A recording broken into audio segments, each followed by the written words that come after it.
Hello, today we will analyze the market. Will Ivan Cepeda Castro win the 2026 Colombian presidential election? This is a special case in our series. While in Hungary, the reaction of the currency and the stock exchange was one sharp and clean movement on the day the results were announced. Here everything was much more dramatic, with several waves and price movements, including a pullback due to the challenging of the results. This is an excellent case to show that a financial indicator does not always give one unambiguous signal. Sometimes you need to track the entire sequence of movements, not just the initial reaction. Also, a reminder about our Telegram. I invite you to subscribe. There are many new events there, many events with insider information and other categories. The mechanics here are important from the very beginning. Colombia has a two-round system. If none of the candidates receives more than 50% of the votes, as we see here, yes, in the first round, then 3 weeks later a second round is held between the two leaders.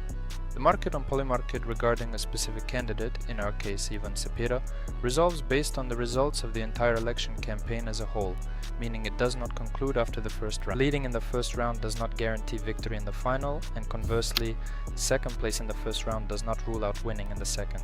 The second important point, the outgoing president, Gustavo Petro, had a strict constitutional ban on a second term, so it was a matter of a complete change of power, and such transitional elections usually cause an especially strong reaction from the markets, because the uncertainty in them is higher than in elections involving an incumbent president. Here are the tools we have for analyzing this specific case.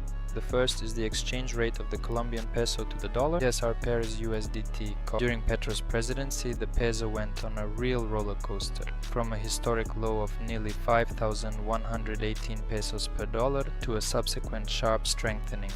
Therefore, throughout the cycle, any news about a change in political course caused an especially nervous reaction in the peso. The second is the Colcap Colombian Stock Exchange Index, and separately, stocks like Ecopetrol, the state-owned oil company, which are the most politically sensitive securities in this market because the main part of the election debates revolved around energy and tax policy. The third is the official results of the first round itself, which I showed as a baseline for the forecast of the second. We have 13 candidates represented here, and the result of the first round already provides enough data to understand the balance of power before the decisive round. It's the same principle as with averaged polls, essentially, only now backed by real votes and real statistics. These are the people who actually conducted these elections so that, yes, we could understand the balance of power before the decisive round in reality. And the fourth tool is the key tool specifically for such a controversial case.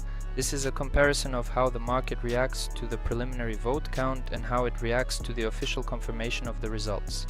If there is a noticeable gap or a price pullback, it is a direct sign that the market is pricing in the risk of the results being contested, rather than just waiting for a technical formality. Let's break it down using a real timeline. On May 31st, 2026, the first round took place. None of the candidates, as we can see, received more than 50%. Belardo de la Espriella received about 43.7% of the vote. Ivan Cepeda received 40.9%. Both are advancing to the second round, scheduled for June 21st. And already on Monday, yes, here is the official account of these same people. June 1st, the markets react. The peso has strengthened by approximately 2.8%. It is a notable shift by 2.8%. So you see, yes, this jump right here. In one trading day, Ecopetrol shares, as I already mentioned, went up because investors read De la Espriella's lead as a more market-friendly scenario compared to the course of the outgoing president Petro. Petro, meanwhile, without evidence, claimed fraud, and Cepeda only acknowledged the results of the first round on June 7th after. Throughout June, the markets maintained the levels they had gained. They tried to maintain, yes, the levels they had gained. And looking at the Colcap, it also held steady within the range from 2260 to 2290. Then, quite unexpectedly, there was even a very strong jump in the market, which really caught many investors by surprise as the momentum shifted quite rapidly. The peso stabilized for us around 3,515, even 3,550 per dollar. And on June 21st, the second round took place, and the gap turned out to be minimal. De la Espriella ended up with 49.7 and against 48 and 7 for Cepeda, with a record turnout for the era since the introduction of the two-round system. The difference was just over 250,000 votes. We can also look at the results of the first round, for example. Yes, how many people voted, but overall it doesn't matter because even in the first round the difference was 580,000, and this is where it gets interesting for our analysis. After the announcement of the preliminary count, Petro stated outright that he might not recognize the result, and Cepeda's team demanded a full recount.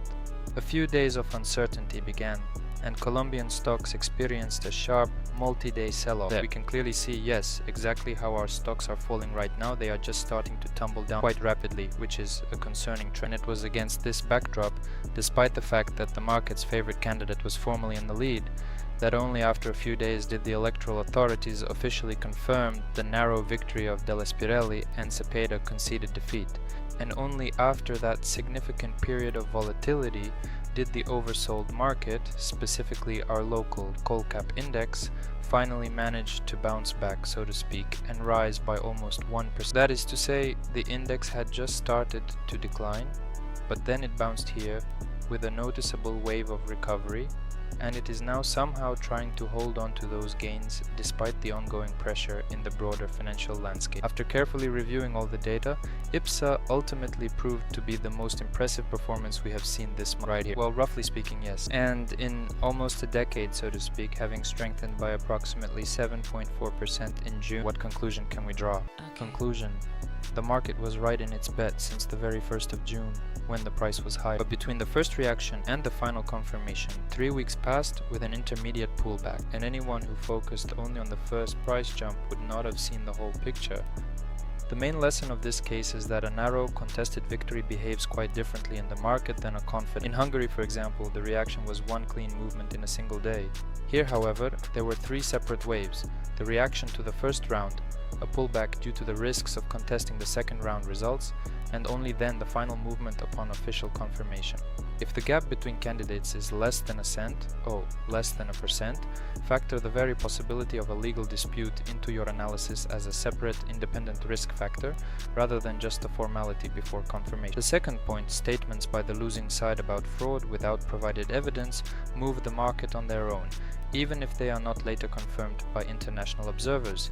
This does not mean you should believe such statements, but you also cannot ignore their impact on the price until the official result is confirmed. And even in hotly contested elections, financial markets provide a useful, albeit not always unambiguous signal: the national currency exchange rate, the local stock index, and key policy-sensitive stock. And what is especially important in disputed cases is comparing the reactions to the preliminary count and to the official confirmation. All this data is free and updated in real time. Start with one current electoral market with a minimal gap between candidates.